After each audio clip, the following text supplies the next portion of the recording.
ये जो बहुत तुम देख रहे हो ये स्वप्न है। ये जो बहुत देख रहे हो वो स्वप्न है। उसी स्वप्न को मिटा दो तो एक ब्रह्मविद ब्रह्मवि भवति, दूसरा कोई है ही नहीं। अगर दूसरा दिखाई दे रहा है तो स्वप्न है। ब्रह्मचर्य एक तपस्या है बच्चा, ये कोई साधारण तो है नहीं तो सबको ही रह लेता। एक तपस्या है। सात्विक भोजन, कब्ज न रहना, प्राणायाम, व्यायाम, और ये पक्का समझना कि मुझे किसी भी स्थिति में ब्रह्मचर्य भंग नहीं करना। महीने, 2 महीने, 2.5 महीने में जब स्वाभाविक ब्रह्मचर्य स्वप्न दोष आदि होगा, वो आपकी शक्ति नहीं होगी। वो संतान उत्पत्ति करने वाला वीर्य नष्ट नहीं होता, वो क्रिया से ही होता है।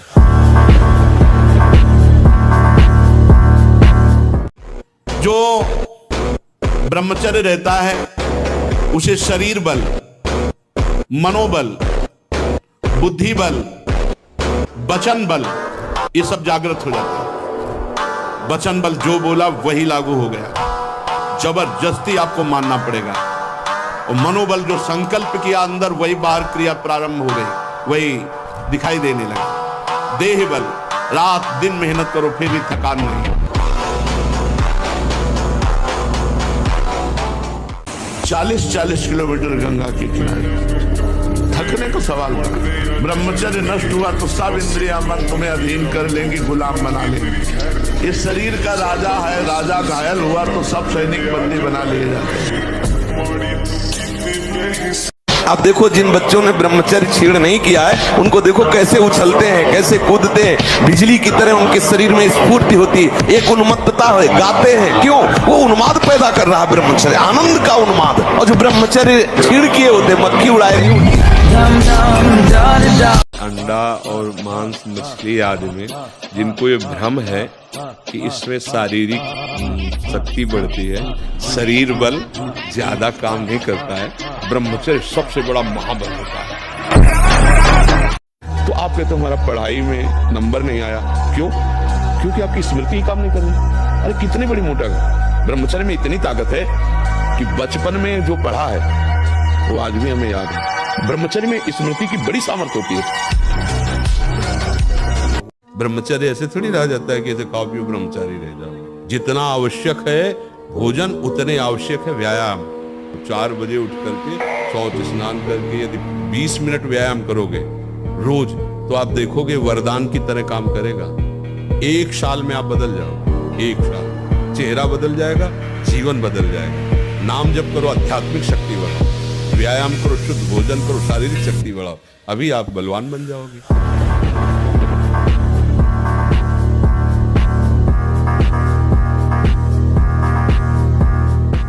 आज क्या हो रहा है? आज हमारे बच्चे बॉयफ्रेंड, गर्लफ्रेंड, दलित दुराएं, नशा, इनमें सब फंसने। इस समय ब्रह्मचर्य का समय, पढ़ाई का समय कि गर्लफ्रेंड बॉयफ्रेंड का समय? नए बच्चे पढ़ाई में मन लगाओ कि गर्लफ्रेंड में मन लगाओगे?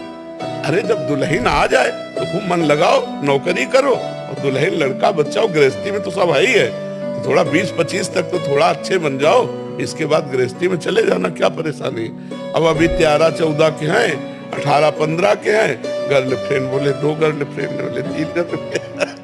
बाल्यावस्था का वीरपात बिल्कुल जीवन को नष्ट कर देता है। और यहाँ बच्चे खिलवाड़ में 2-2, 3-3 बार रोज, अब क्या होगा? उनका हड्डियों तक की सामर्थ्य नष्ट हो जाएगी। कुछ दिनों बाद देखना बंद हो जाएगा, ऐसे चौंधियाने लगोगे, खड़े होने में चक्कर आएगा, कमर दर्द करेगा, पैरों में टूटन बनी रहेगी, दिमाग में टेंशन बनी रहेगी, पढ़ोगे तो कुछ याद नहीं रहेगा, स्मृति नष्ट होने लगेगी, एक नास्तिकता छा जाएगी। देखो ब्रह्म मुहूर्त में उठ के देखो आप 4 बजे उठिए, थोड़ा जल पीजिए, शौच जाइए, फिर इसके बाद कपड़ा पहनिए पवित्र होके, और फिर दौड़ लगाइए, दंड बैठक मारिए, थोड़ी देर घंटा आध घंटा नाम जप कीजिए, भगवत ध्यान कीजिए, और फिर अपने काम में चले जाइए। देखो आपका चेहरा, आपका जीवन प्रकाश में रहेगा।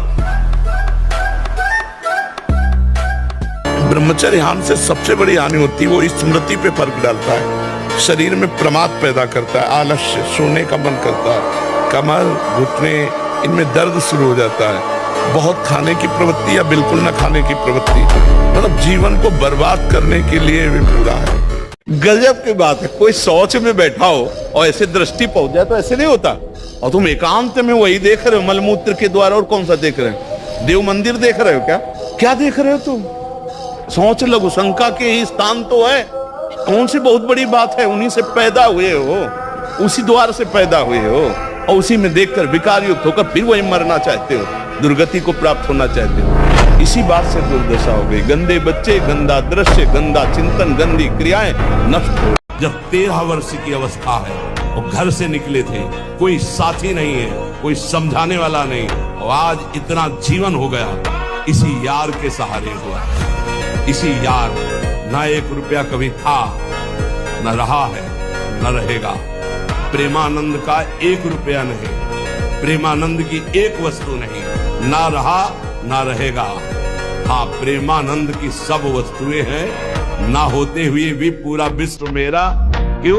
प्रेमानंद भगवान का है। हमें किसी के सपोर्ट की जरूरत नहीं है, हमें किसी की पीठ थपथपाने। बंद रखो अपनी खिड़कियों को, कहीं माया की हवा न घुस जाए। अगर झुक गए तो रौंद दिए जाओगे।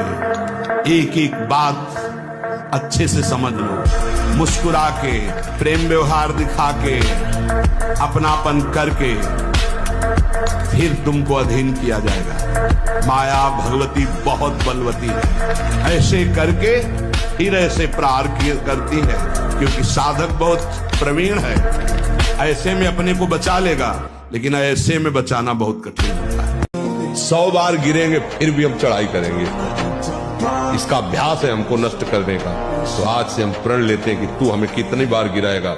अविनाशी का बच्चा हूं, अविनाशी ही हूं। शरीर बदलते रहेंगे लेकिन हम तेरे को देख लेंगे। जब भगवान को अधीन कर सकता है नाम जापक, तो इस काम क्रोध क्या चीज है? काम क्रोध तो अपने आप गुलाम बन जाएंगे। अगर ब्रह्मचर्य से रहो और पवित्र अन्न पाओ और डट के व्यायाम करो, तो तुम किसी को भी परास्त कर सकते हो। डबल शरीर है, लेकिन आपके अंदर ब्रह्मचर्य तो हो सकता है आप ऐसे हो, लेकिन डबल शरीर वाले को आप गिरा सकते हो। तो आजकल लोगों के दिमाग में पता नहीं क्या भर गया है कि शराब पीना, अंडा खाना, मांस खाना, पता नहीं उनको क्या समझ में आता है कि क्या बल है। अरे जिनके पास अपार धन है वो भी चिंता और शोक से जल रहे हैं, क्योंकि मृत्यु उनका इंतजार कर रही है। मृत्यु धन से थोड़ी हटाई जा सकती है। मृत्यु का भय किसी पद से नहीं हटाया जा सकता, किसी वैभव से नहीं हटाया जाता। मृत्यु का प्रहार शरीर पर है। शरीर राग त्यागी ही मृत्यु भय से मुक्त है। राग का त्याग करना कोई खिलवाड़ नहीं है। भगवत अनुराग से शरीर के राग का त्याग होता है।